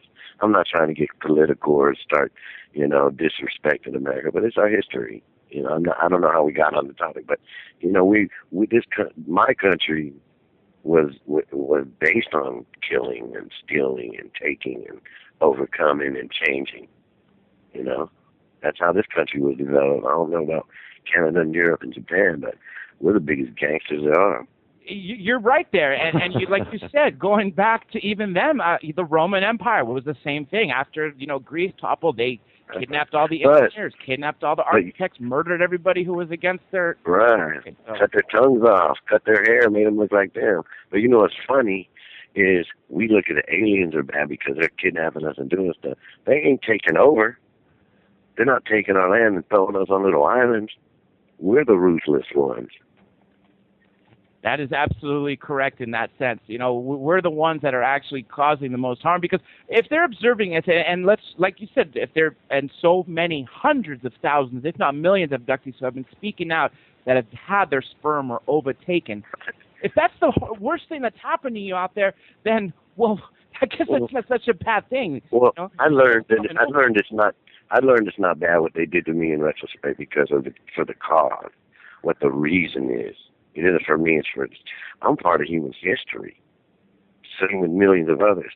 But I got in this debate with this dude had a website on stopping alien abductions, man. He was on this radio show he was just so against and how they're evil and how all this stuff is going. And then I told him, I named up this case of this dude that kidnapped this girl, Polly Klaas, raped her, killed her, did all this stuff. Now there's hundreds and hundreds and hundreds of kidnapping cases with where they killed the kids and raped the children. Why wouldn't you concentrate on that other than alien abductions? They're not killing our kids. They're not raping our kids. We catch these people that do this, and they're humans. But you're going to make a website about how aliens are so bad, and you're actually going to waste the money and the energy on that when we are so much worse. I understand. We're just not making any improvements on our own race. That's for sure. I mean, we are Earth's virus. Right, and our technical advancements make us dumber. Throw your cell phone. Easier in that sense too. Throw your cell phone in the ocean and try to call your mom. Try to call your work. try to find out all this little information. You're dumb. You don't know it. I would rather everyone just throw their cell phones in the ocean anyway. That's what I'm saying. If you didn't have numbers and street signs, you couldn't find your mama's house. You couldn't Ricky, tell. I still do not carry a cell phone. You could call if you know me. You call and leave a message at my house, and I'll be there shortly, and I'll return your call. Again, if it's an emergency, people know where to find me. But again, I'm way guilty for that. You know what I mean? And that's because of the system we live in. They made it where I need that. You know what I mean? I'm really scared of my kids getting kidnapped. So I would like my son to have a cell phone. If you're going to wait for me after school, I need to know this because of the world we live in. You're right, Ricky. I'm guilty. My children have cell phones, and I bought them. Yeah, but would you rather your daughter be 2 hours late from school with no cell phone right in this world we live in, or would you like to at least know? On the argument side of parenting, it's so far it's been fantastic because with I don't know about all cell phones, but with the Apple products, I have young daughters. I'm able to tell where they are, just as I suppose the government knows where everyone is. Right. There's an app for that, and if I see her cell phone's not at school when she's supposed to be at school, and she's very young, so I would know there's an immediate problem. Exactly. So you're using that. You're not misusing it. I am. You're not misusing it like other people will misuse it. I'm against it, but yes, it's a tool that it's hard to look away from at times. And it's like I say, this is really big. It's how you use it. Like I told Dave or whatever, I use Dave all the time. Dave uses me all the time. I use other people. It's when you start misusing things or misusing Dr. J's friendship, or if I start misusing your radio show to promote my album, I start misusing things. That's when things go wrong. But if you use it correctly, there's a grand, reward sometimes. I agree. Just like anything, if too much is no good, but you use what you have as a good tool and don't max it out. I think we got Tim. Are you with us there? Yes, I'm here. I have a question for you, Ricky. Yeah, man. I wanted to switch back to your abduction. I had a question. Basically, were there? You really only spoke of the one major abduction. You said that was your real major one, but was it just one race that really did the abducting, or were you visited by different? Were they the gray type? What? I met 4 different types on my big trip. Just on that trip, and they were all together. You mentioned the small, short grays, and then the tall, skinny. Yes, yeah, I can. Explain them. Yeah. Let's talk about all 4. The first ones I met are the ones that are most commonly seen. Most humans, when they're taken, they don't remember past the grays, what everybody calls the grays. They're the armpit high guys. They're the ugly, typical. I call them taxi drivers. Because they deliver, they just deliver. They're just the delivery guys. They come and pick you up and get you. They really don't like their job at all. Well, some people even say that they're a bio-robot. Would you have to agree? I didn't see. No, they're real. They got skin. I don't know about but I knew when I was gonna punch them, they let me see what would happen, and I actually thought I did it. But when I punched them, their head blew up. It was like shooting a melon with a shotgun when I punched it. So when I punched it, there wasn't no inside. But I really didn't punch it. They just let me see it. So I would say there are creatures. So some people say like they're alive, but they don't have souls. Would you tend to agree with that before you describe the other 3? Nah, I don't think any vehicle, such as a human body or an animal or any creature, is soulless. You need something to control your brain, and that's what all bodies are created: energy and water, and the whatever triggers us to be alive. So, I think we all have souls. Okay, so those are the taxi driver ones that almost everybody speaks about in abduction. Yeah. And like I said, most people don't remember past that, so that's why the grays get so much attention, because that's all they remember is being taken. Now, the second one I met was when I was going to fight the 2 little grays. They went and brought back the taller guy who was a leader. Now, he wasn't gray or light. He was more like a brownish color, just as ugly, taller than me. And he was a leader, very, very loving. Felt good just to be around him. I trusted him. And he's where I got most of my information from. Now, he's a leader of the project that was going on. And then next I got to meet, unfortunately, the doctors who look like the grays, but they're taller. They're just a taller species. They're not scary. They don't like scare me like the grays did. They just, they're just there. They didn't really give me a bad vibe or anything. And the 4th ones I met were actually the humans that were born in space. So I don't know if you really consider them aliens or not, but they were humans. And I got to meet them also. Joe, yeah, no, I was looking. I thought I saw another question in here for Ricky, but I guess I didn't. But Ricky, I had a question for you myself. Yes, you say they're ugly. You say they're ugly, and I understand. But are they humanoid? Can you give a description kind of the head? Do you have a reptilian appeal to it? Is it humanoid? Okay. Everybody says reptilian, but I thought they were more amphibian. Mm-hmm. I don't even really. I know a reptilian, but I've seen salamanders, frogs and stuff, and that's what they are more like. The reason people call them reptiles is because what their skin looks like, not what it feels like. Right. So it looks like scales, but they're not scales, and they're soft. They almost feel wet, but they're not wet. It's just ugly. It's just another one of those things that describing it to a reptile on the look at the skin is really just like your closest assimilation, right? Right. And like the people, Jello. It's just it's right. I totally understand when people. I understand when people call them reptilians because okay, I can see why they would call them a reptile, or when they say they look like praying mantises, that they look more like praying mantises than reptiles, but they're not praying mantises and they're not insects. They just say that because their head and their eyes. Did they give you any reference of other species visiting us, or did that topic at all come when you were maybe conversing? No, but that just came with the knowledge they gave me later.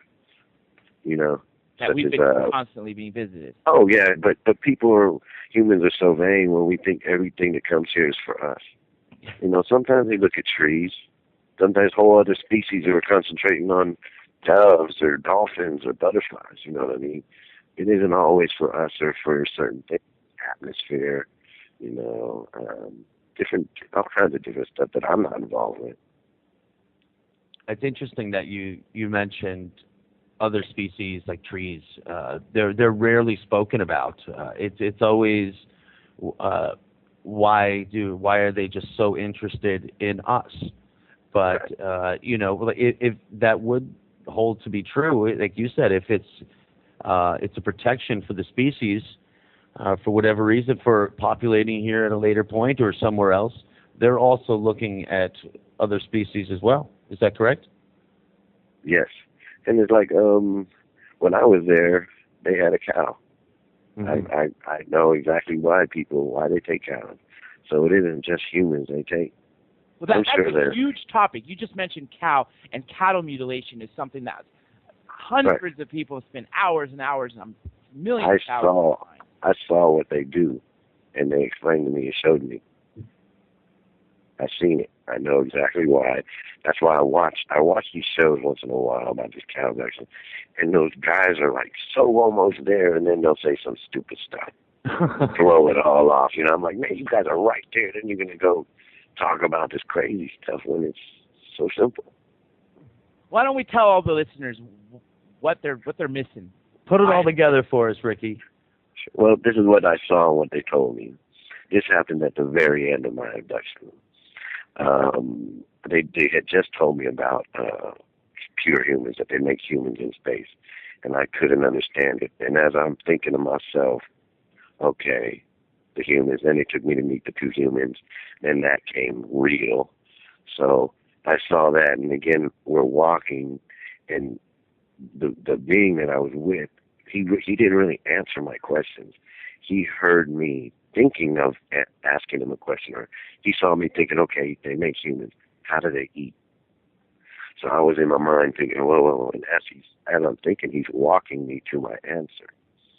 So I'm walking, and I'm thinking, I walk in this room, there's this huge cow just floating. It was really just floating. Yeah, it was hanging. I don't think it was hanging like being held up by anything, because I know how much a cow weighs, and whatever it was, if it was holding it up, it was like shoestring thick. You know, it wasn't nothing thick, a chain or nothing. So I'm trying to remember if it was. I believe it was head up, butt down. Can't remember exactly right at this moment, but this time I thought I was dead. I thought they took me through this whole process to kill me because this cow is dead. And I thought, damn, I'm next. This whole thing they're taking me through was a lie and whatever. So I'm going to skip what they told me about, because I told them this is messed up. He took me whenever I would go right to the cow. It is interesting what they explained to me. But he's answering me questions. What he did is he dipped his cow in this gel, some kind of gel. What was crazy was they dipped him in this square pool that was filled up to the rim. And when they dipped the cow in, no water came out. Like if you had a bathtub full of water, you stepped in it, it would overflow, right? Yeah. It didn't do that. So what I thought was they built this thing over like an ocean of water, and they put it in, and then it whatever. When it came up, part of its privates was missing. I really couldn't see too much, a little bit of his stomach or something like that. It just had holes in it. And what they told me was they make pure cows in space also. They can't wear it. Pure means, like pure humans means first generation. Mm-hmm. It's like the very first generation of humans when That's what affects them. So they make first generation cow, no fleas, no illnesses, no anything, because they can't have a human cow wherever they are. And basically, he said, what do humans eat as babies? I said, milk. He says, correct. He says, well, what do humans eat as adults? I said, meat and vegetables. And he said, correct. So he basically answered my question, and it's for humans to eat up in space, is what they kind of let me know. Right. I mean, it would make sense. Right. Ricky. That's why they leave them here, because they can't take them, because one flea could just kill so many things. Right. I mean, one flake of sick skin or anything could. We don't even know. It could be terrible. It could have a virus. It could actually potentially end an entire planet, for that matter. Yeah. Yes. Hey, Ricky, Simply Red in the chat room posted a question. And can you hold on one sec, guys? I'm sorry. I'll be right back. Go ahead. Just give me one sec. I'll be right back. Yeah. In the meantime, Joe, I wanted to say this is why I thought this was so prophetic to have him on the airwaves, because, again, it's inspiring people out there who may be triggering a deja vu memory is one. On the other end, for people like us who haven't had any experiences but want to know what the hell's going on, this after you really, really start to talk with this person, he really knows. And that's why I found it so fitting to have him on these airwaves, because the only other abductee I can really compare him to is Jim Sparks. What do you say about that, Joe? Well, I'm with you. Ricky is a details guy. I really appreciate that. He's not much on. No, it's all good, Ricky. I was just about to try to give you a compliment. I'm not good with that. I love how Ricky is all on the details. A lot of it is usually lost. And I say that because I feel a lot of the abductees, at least that in my realm of understanding, a lot of them they still have that little touch of uncertainty on the particular details. And I understand it, because God forbid they get a little tiny thing wrong. They don't want to jeopardize. When people find one thing wrong, they're quick to tear you right down, top to bottom. It's not fair. So yeah, I've always admired your detail on it, and how you're not reserved. Well, the best way to explain that is the truth is easy, lies are hard. To keep building a lie after 20 years, it's hard to hold that up. But when I go back to the truth, it's always easy, because it's there. All I have to go back is to the memory, not to something I made up. What you said, again, is another very prophetic thing. The truth is easy. You're right. If you have a lie, and you have to continually go to that lie, that's why cops interrogate and send a different cop to get the same story. Right. Because they're waiting for you to slip and skip that little detail. And that's big what you said right there. Let me explain something real quick. Many humans have been put away for life with no physical evidence, with no weapon, just by somebody seeing something, by a witness, with no evidence, no pictures, no photos, no video, no nothing, just of what they saw or thought they saw. Whatever. What I'm getting at is, but when an abductee says something, or tells you, oh, I've been to the moon, or I met this, or they told me this about life after life, most people, they want me to bring them something in my hand. Well, you show me you went through this. You show me this. You show me this. They want evidence, but humans will punish someone for life with no evidence and just words. But I'm crazy again. You know what I mean? We're so backwards. I hear you. That seems to be the history of man, though. We're smart, we're clever, we think we are, but we're terrible at learning from our own mistakes. Right. I mean, every single one of us is guilty of that. We constantly make the same mistakes on ourselves over and over, and or punish people for doing the same thing. Oh, we sure do. We sure do. Death penalty. Well. Being hypocrites runs pretty hot in our race too. Yeah, of course. Yeah, it is. Well, right there with greed. Greed's right up there too. You know, it is a shame because I think no matter where religion lies with it, Ricky, I think it's just really not a solid path that we're on. It's not a positive path for the human race. It's a solid path to a dead end. You know what I mean? But it's not a solid path toward progress or a future. Yeah, I hear you, John. You wanted to get a question in. We're going to be Ricky. We're going to be ending the show in just a few minutes. So, John, John, still got a good 5, 6, 7 minutes. Yeah. You remember we were talking about telepathy last hour? This is a two-sided question because you saw humans on board that were the pure humans, and you also saw the humans that were abducted humans. Did you have any telepathic communication with either of them? Nope. That's one thing I noticed right away. That they didn't talk how these guys were talking. They were born in space, but they didn't talk to me through television. They didn't even say nothing. The humans, they're humans, the ones born in space. Right. What were they doing? What were they dressed in? They were wearing black, and they were sitting down on something, and when I walked in the room, they just turned around and looked at me. Would you say like adult human age? Or No, they were kids. They were like 14, 15. Oh, okay. Interesting. Wow. Yeah. Yeah. You know, do you see a lot of like is it children breeding? Do you see the young children that are for here? But I really want to ask if you do see the young ones, are they going elsewhere? Or, you know, all these things, all this breeding you see, I know like the cow you said is, you know, for food as well for them. Right. But are humans being taken to another physical place? Oh, I'm sure. There's more than one planet we should. I don't think we're from here. So yeah, I'm with you on that. I really feel that this is a colony. And you can, DNA is so incredible. Or you can just remove one DNA or add something to make us have no eyes, to make our make our skin be able to hold cold weather.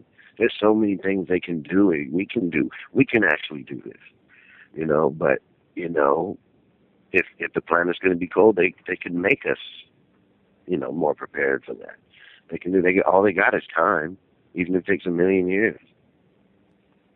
I completely agree in that sense. You know, Tim has got another question. Tim. Yeah, Timmy. Hey, Ricky, I got a question. You know, we were just talking about you know, souls a little earlier, and it struck me you were just talking about these children that were up there, and how you had no real contact with them or communication per se, right? Am I right about that?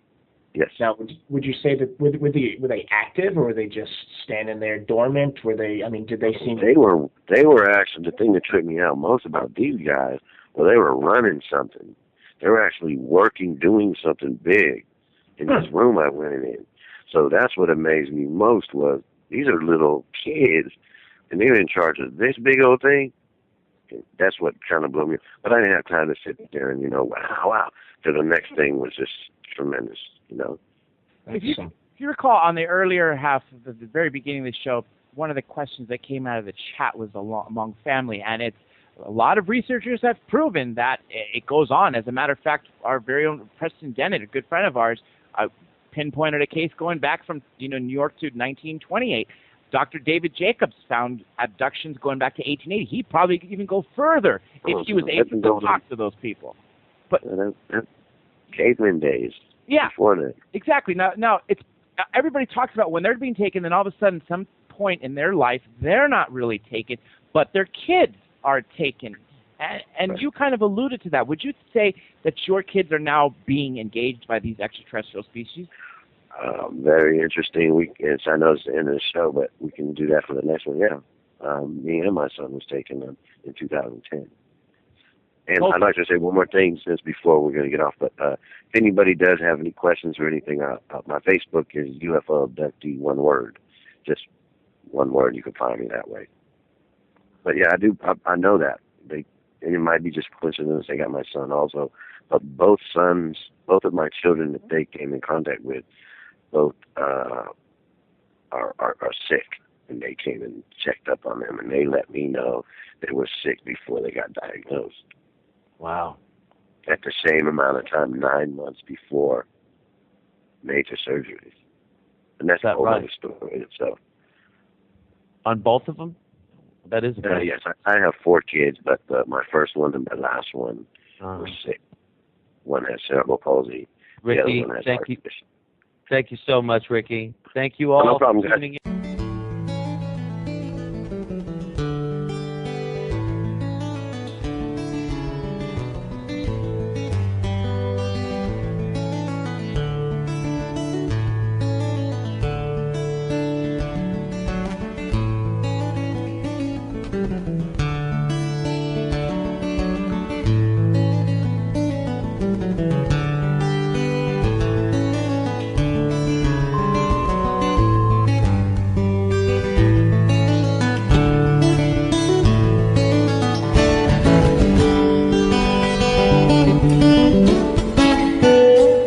Revolution Radio at freedomslips.com. And we'll be right back after this message.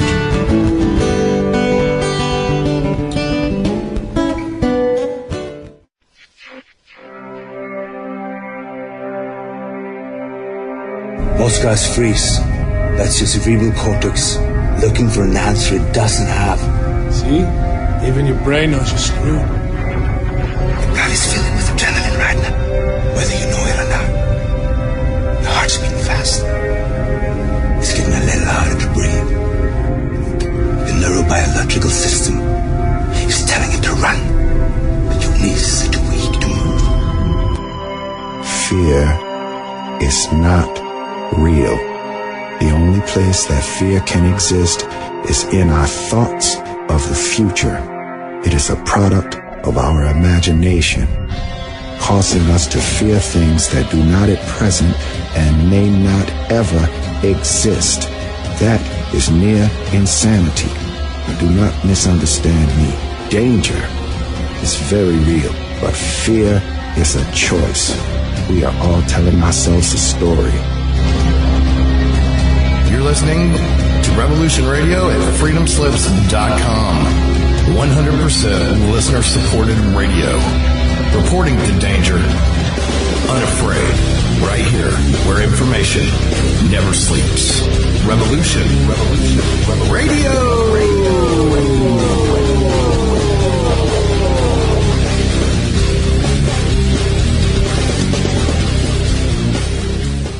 Enjoy your extra big-ass fries.